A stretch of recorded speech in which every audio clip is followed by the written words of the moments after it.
যুক্তরাষ্ট্র ও ইসরায়েলের হামলার জবাব দিতে ইরান প্রস্তুত, এমন দাবি করে আসছে ইরানের শীর্ষ নেতারা। এমনকি পাল্টা হামলার সক্ষমতাও নাকি তার রয়েছে। এই উপলক্ষে তার যে সমর সমাবেশ, সে সম্পর্কে কয়েকদিন পরপরই গণমাধ্যমগুলোতে জানায় ইরানের সামরিক কর্মকর্তারা। কিন্তু এই সক্ষমতা যুক্তরাষ্ট্র ও ইসরায়েলের সক্ষমতার সাথে পেরে উঠবে কি? এমনিতেই গত অক্টোবরে ইসরায়েলের ভয়াবহ বিমান হামলা ইরানকে চিন্তাভাবনায় ফেলেছিল। অর্থাৎ সুনির্দিষ্টভাবে এখানে ইরানের আকাশ প্রতিরক্ষা ব্যবস্থা নিয়ে প্রশ্ন উঠছে। তবে এই চিন্তাভাবনায় এখন পরিবর্তনটা আত্মবিশ্বাসের ও দৃঢ়তার।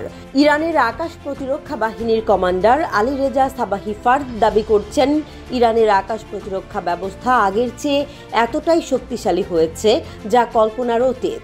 উচ্চ পর্যায়ের লড়াইয়ে দুর্দান্তভাবে টিকে থাকার মতো সক্ষমতা আমাদের আকাশ প্রতিরক্ষা ব্যবস্থার এখন হয়েছে। হামলা যত ভয়াবহই হোক, অটল পর্বত হয়ে তা ঠেকানোর মতো সবলতা ইরান অর্জন করেছে বলেও দাবি সাবাহি ফার্দের। ইরান তার আকাশ প্রতিরক্ষা ব্যবস্থা এমন সময়ে আলোচনায় আনলো যখন তার পরমাণু কর্মসূচি নিয়ে যুক্তরাষ্ট্রের সঙ্গে আলোচনা শুরু হয়েছে এবং পরস্পরের বিরুদ্ধে হুমকি পাল্টা হুমকি চলছেই। ইরান ও ইরানের মিত্র প্রতিবেশীদের ভয় দেখাতে ইসরায়েলে বাড়তি ক্ষেপণাস্ত্র প্রতিরক্ষা ব্যবস্থা মোতায়েন করেছে যুক্তরাষ্ট্র। তাছাড়া ভারত মহাসাগরের দ্বীপ দিয়েগো গার্সিয়াতে B-2 স্পিরিট বোমারু বিমান রেখে দিয়েছে, যেটি দিয়ে ইরানের ভূগর্ভস্থ পারমাণবিক বোমার গুদাম ধ্বংস করার ইচ্ছা যুক্তরাষ্ট্রের। গত বছর ২৬ অক্টোবর ইরানের কৌশলগত বেশ কয়েকটি স্থাপনায় ভয়াবহ বিমান ও ড্রোন হামলা চালায় ইসরায়েল।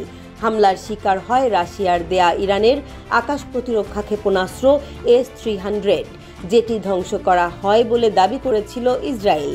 একই বছর ১৯ এপ্রিল S-300 রাডারকেও লক্ষ্যবস্তু বানিয়েছিল ইসরায়েল।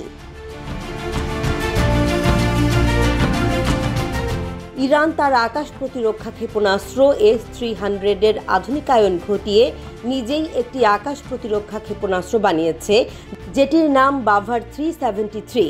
এটার সাথে সমন্বয়যোগ্য একই নামের একটি রাডার ব্যবস্থাও তৈরি করছে ইরান। এবং প্রতিরক্ষা ক্ষেপণাস্ত্রগুলোরও আধুনিকায়ন ঘটানো হয়েছে।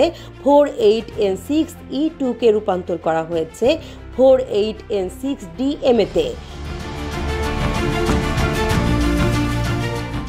এমনিতেই S-300 চারটি সরঞ্জাম সংবলিত সমন্বিত রাডার, পূর্ব সতর্কতামূলক রাডার, ক্ষেপণাস্ত্র লঞ্চার অর্থাৎ যেখান থেকে ক্ষেপণাস্ত্র ছোড়া হয়, এবং কমান্ড ও কন্ট্রোল ব্যবস্থা অর্থাৎ যে যন্ত্র দিয়ে ক্ষেপণাস্ত্র নিয়ন্ত্রণ করা হয়।